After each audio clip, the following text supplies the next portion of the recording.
Amen? Guys, are you getting what I'm saying? आप समझ रहे हैं मैं क्या कह रहा हूँ? There is no luck. किस्मत जैसा कुछ नहीं है। Turn to your neighbor and say, there is no luck. अपने पड़ोसी की तरफ मुड़ी और कहिए किस्मत जैसा कुछ नहीं है। You know, losers have made this term because when they are jealous of people who are successful, people who apply the word of God in their lives, when they thrive, तो पता कहते हैं, अरे वो तो लकी है, अरे वो लकी नहीं है, तुम लेजी हो। ये जो शब्द है ये किस्मत की बात है। ये जो लोग हारे हुए हैं ना उन्होंने बनाया है। जब वो अगर आप परमेश्वर के वचन को अपने जीवन में अप्लाई करेंगे तो आप भी उस आशीष को देखेंगे। We are not lucky. हम We are blessed. And the Bible says that the blessings of the Lord makes one rich. It's the blessings of the Lord that gives us the power to overcome every situations in our life. हम लोग वो लोग नहीं हैं जो कहते हैं कि अरे किस्मत अच्छी है। हम लोग आशीषित लोग हैं और परमेश्वर का वचन कहता है कि परमेश्वर की आशीष एक धर्मी जन को अमीर बनाती है। Amen? All right. So, what happens in the spiritual world when you give thanks? क्या होता है उस आत्मिक जगत में जब हम धन्यवाद देते हैं? David says, enter his gates with thanksgiving.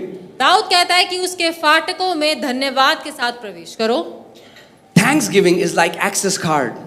धन्यवाद देना जो है वो ऐसा है जैसे कि access card. You know, you go to your office, you have an ID card, you show that, the scanner scans it, zoop, the door opens. जैसे जब आप अपने दफ्तरों में काम करने के लिए जाते हैं आपको एक कार्ड दिया जाता है और उस कार्ड को जब आप दिखाते हैं उस दरवाजे पर लगाते हैं दरवाजा आपके लिए खुल जाता है। In the same manner, वैसे ही when you are truly filled with thankfulness, जब आप सच में आपका हृदय धन्यवाद से भरा हुआ है, and the only way you can be thankful is when you start counting your blessing and not look at other people's blessing. और आप धन्यवाद से तभी बढ़ सकते हैं जब आप अपने जीवन में उन आशीषों को देखें, ना कि दूसरों के जीवन की आशीषों को देखकर जलन खाएं। Maybe somebody has a car and you do not, but you can be thankful for the bike that you have. हो सकता है कि आपके पास वो कार नहीं जो किसी और व्यक्ति के पास है, लेकिन आप धन्यवादित हो सकते हैं उस बाइक के लिए जो आपके पास है। Amen? And thankfulness will bring multiplication. Very soon you'll have yours. But if you keep complaining that he has and I don't, to complain is to remain. फिर बाइक ही रहेगी लाइफ भर। लेकिन अगर आप वो भी खराब हो जाएगी कुछ टाइम बाद आपकी कंप्लेन सुन के। लेकिन अगर आप हमेशा यही गुड़गुड़ाते रहेंगे कि मेरे पास तो कार नहीं है, तो जो बाइक है ना वो भी खराब हो जाएगी। Amen. Let's do an exercise today, church. आज हम एक एक्सरसाइज करेंगे। When you go home, जब आप घर जाएं, take a piece of paper, एक पेपर लें, and I want you to count your blessings. और मैं चाहता हूं कि आप अपनी आशीषों को गिनिए। And material blessings are the least blessings. और जो ये धन दौलत जो है ये तो बिल्कुल कुछ भी नहीं है, तो तुच्छ है। Count the blessings that money cannot buy. Money cannot buy a good wife. Money cannot buy a husband. Money cannot buy children. Money cannot buy breath. The life that you are living, man, it's real blessing. Your family. असली आशीष वो नहीं जो पैसे से खरीदी जा सके। उन चीजों को देखिए, आपके पति, पत्नी, बच्चे, परिवार, स्वास्थ्य, आपकी हर एक सांस जो पैसे से नहीं खरीदी जा सकती, वो है सच्ची आशीष। Amen. What I'm sharing is, guys, are you getting what I'm sharing? आप समझ रहे हैं मैं क्या आपको बताना When चाह रहा you हूं? start counting your blessing, you will know how blessed you are. जब आप अपनी आशीषों को गिनने लगेंगे तो आप समझेंगे कि आप कितने आशीषित लोग हैं। Amen. Maybe you live in a small house, but you can be thankful. Some people don't even have a house. हो सकता है कि आप एक छोटे से घर में रहते हैं, लेकिन कुछ लोग ऐसे हैं जिनके पास घर भी नहीं है, रहने के लिए रोड पे रहते हैं। Amen. Maybe you live in a rented house. हो सकता है कि आप एक किराए के घर में रहते हो। And because you are so complaining that when will I get my house, you are not even enjoying right now in the house you are living. और आप एक किराए के घर में रहते हुए शिकायत कर रहे हैं हमेशा कि मेरा अपना खुद का घर कब होगा, तो आप उस घर में जहां पर आप अभी रह रहे हैं उसका भी आनंद नहीं ले सकते। अरे जब होगा तब होगा, अभी जहां रह रहे हैं उसके लिए तो धन्यवाद करें। You will have your own house, but at least you can be thankful for the house that you are living in. Amen. मैं भी रेंट के घर में रह रहा हूँ, I am also living in a मगर rented मेरे को house, बहुत धन्यवाद देता हूँ। but I am very thankful. आना होगा तो आएगा, नहीं आना होगा तो नहीं आएगा। अपना एक घर ऑलरेडी बुक्ड है ऊपर। If it has to come, it it will come, if not, it will not come, but I have a house in heaven. Amen? Guys, understand, don't think that some people are more blessed because they are driving big cars and living in big houses. ये मत सोचिए कि कई लोग कि वो आशीषित हैं इसलिए क्योंकि वो बड़े घर में रहते हैं, बड़ी बड़ी गाड़ियां चलाते हैं. If you can have that joy, that peace, that contentment in your life, you are thankful, you are a blessed person. अगर आप धन्यवादित हो सकते हैं, आनंद और शांति से भरे हो सकते हैं, तो आप आशीषित हैं. Every night when I go to sleep, before that, I'll just lie down, I'll close my eyes, and I'll say, Father, thank you, I'm so blessed. You have given me everything. और हर रात सोने से पहले मैं अपनी आंखें बंद करता हूँ और कहता हूँ, पिता तेरा धन्यवाद हो कि तूने मुझे आशीषित किया है, मेरे पास सब कुछ है जो मुझे Father, चाहिए. my wife is blessed, my children are blessed. You've मेरी given me पत- a family, a church that loves the Lord. I am so blessed. मेरी पत्नी आशीषित है, बच्चे, परिवार, वो कलीसिया मेरे पास है जो इतनी आशीषित है, जो आपसे इतना प्रेम करती है. And you know what happens? और आप जानते हैं क्या होता है? Instantly praise starts coming out of my mouth.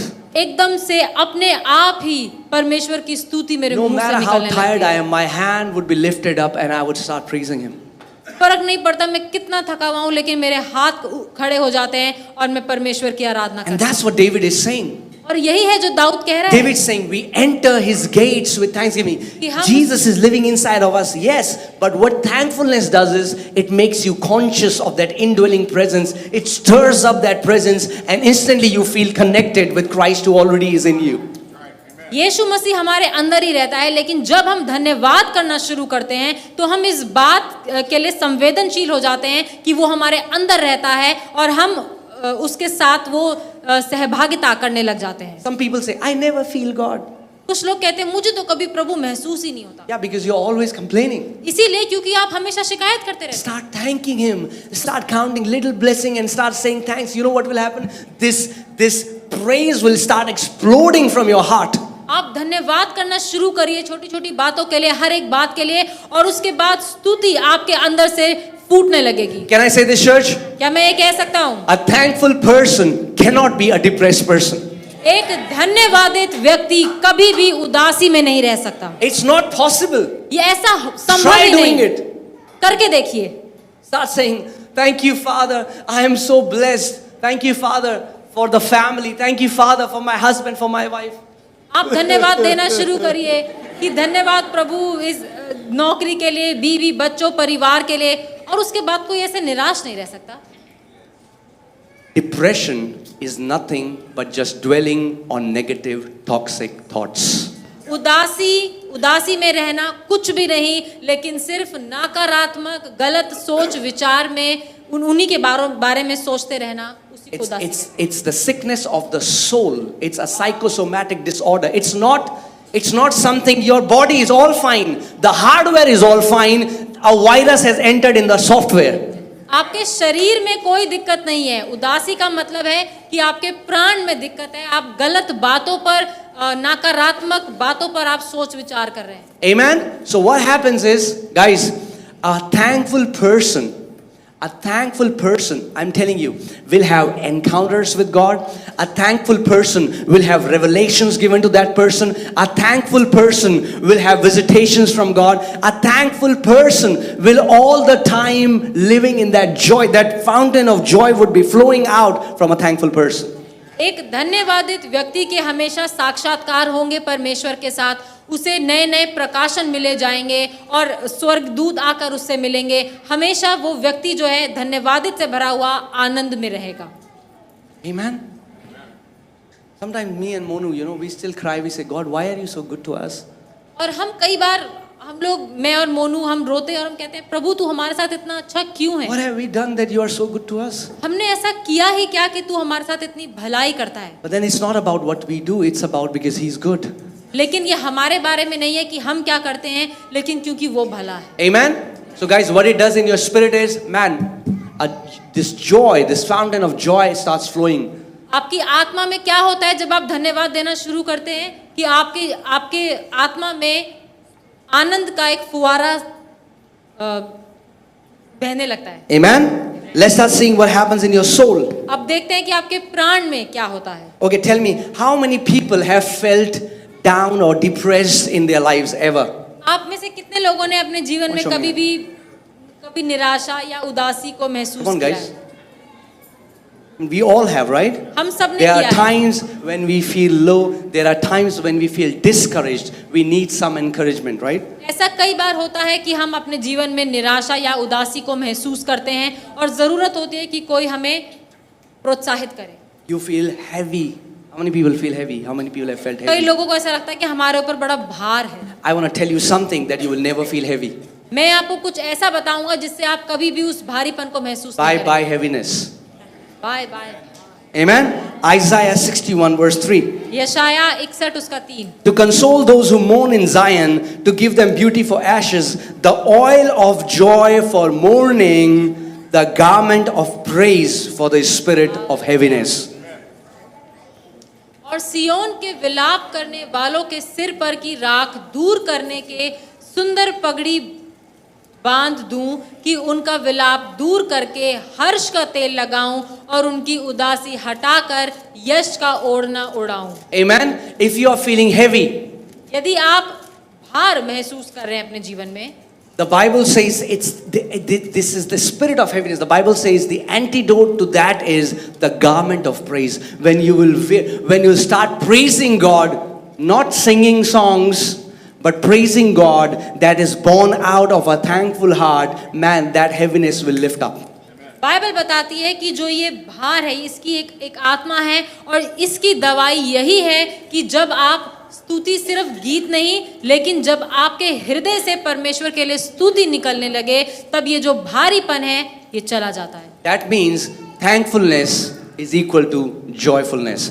A thankful person will be a joyful person. इसका मतलब एक धन्यवादित व्यक्ति हमेशा एक आनंद व्यक्ति रहेगा। आनंद से भरा हुआ। Guys, look at me. मेरी तरफ For देखिए। example, you joined an office मान लीजिए आपने एक दफ्तर ज्वाइन किया and you went there is a group, 3-4 people are sitting, और वहां पर 3-4 लोगों का ग्रुप है वो एक साथ बैठे हैं and then you went with them. It's your first day और आपका पहला दिन है नौकरी का और आप उनके साथ जाके बैठ गए and they see you और वो आपको देखे and they're saying, अरे एक और मुर्गा आ गया, आजा भाई आजा, तेरी लाइफ बेकार आज के बाद। और वो आपको देख कर कहे oh one more person come join us your life is also gone now. Hallelujah. And imagine they start grumbling and complaining about the boss, how bad the food is, how bad this company is, the office is bad. My point is, why the heck are you still there? Why don't you get out if that office is not good? और वो लोग उस व्यक्ति से ये शिकायत करने लगे, कुड़कुड़ाने लगे कि ये दफ्तर तो बड़ा बेकार है, यहाँ पर खाना भी अच्छा नहीं है, बॉस भी बेकार है। मेरा सवाल आपसे ये है, अगर आपको ये जगह इतनी पसंद नहीं है तो आप यहाँ पर क्यों हो अभी तक? आपको बोलना चाहिए, अबे खामोश, जिस थाली में खाता है उसी थाली में छेद करता है।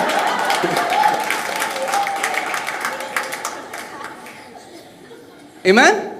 Because people are so unthankful.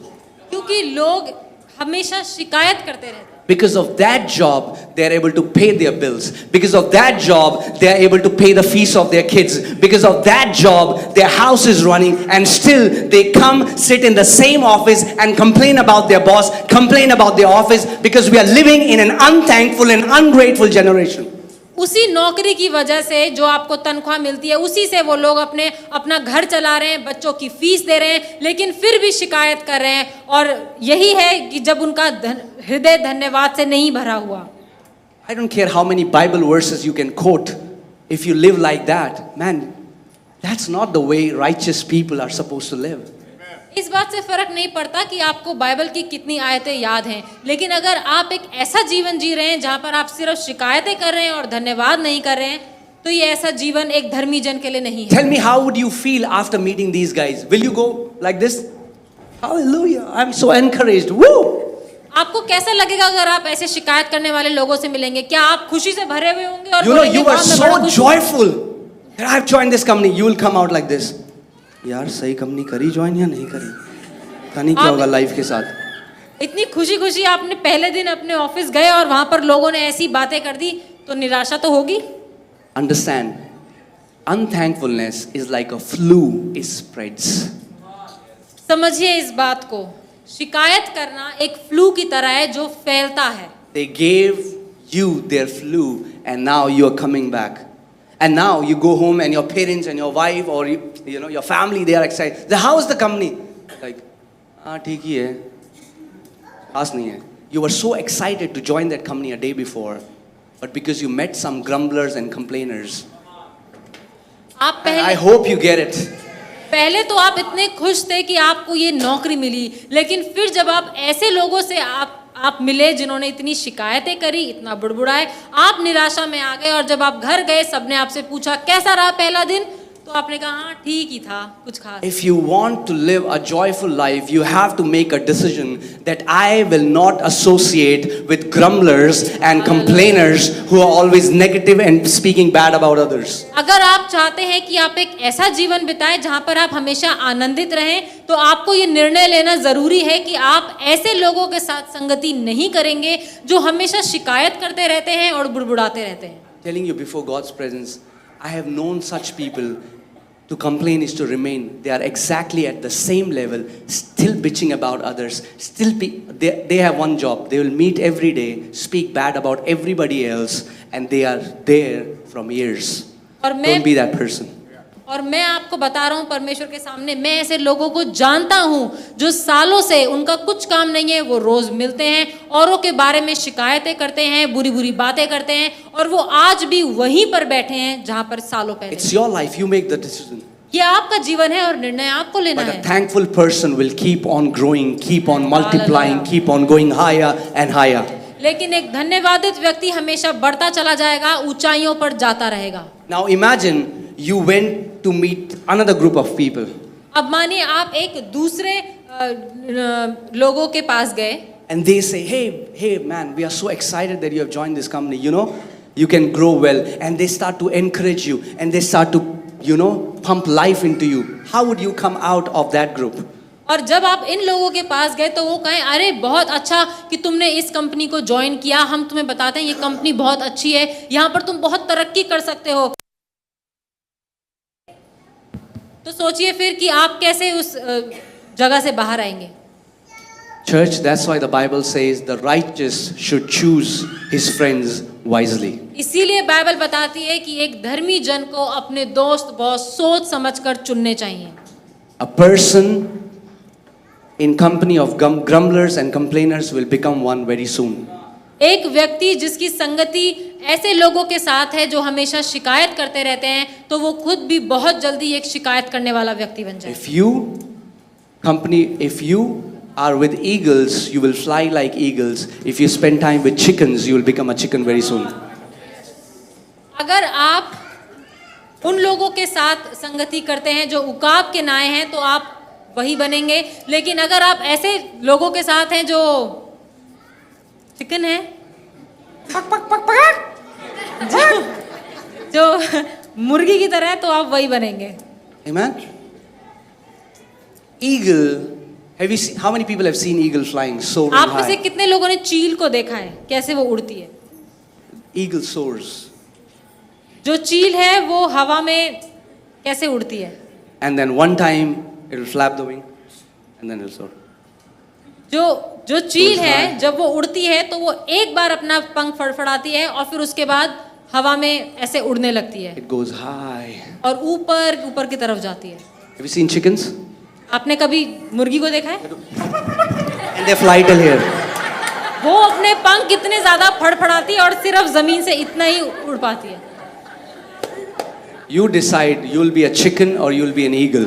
आप इस बात का निर्णय लीजिए, मुर्गी बनना चाहते हैं या चील.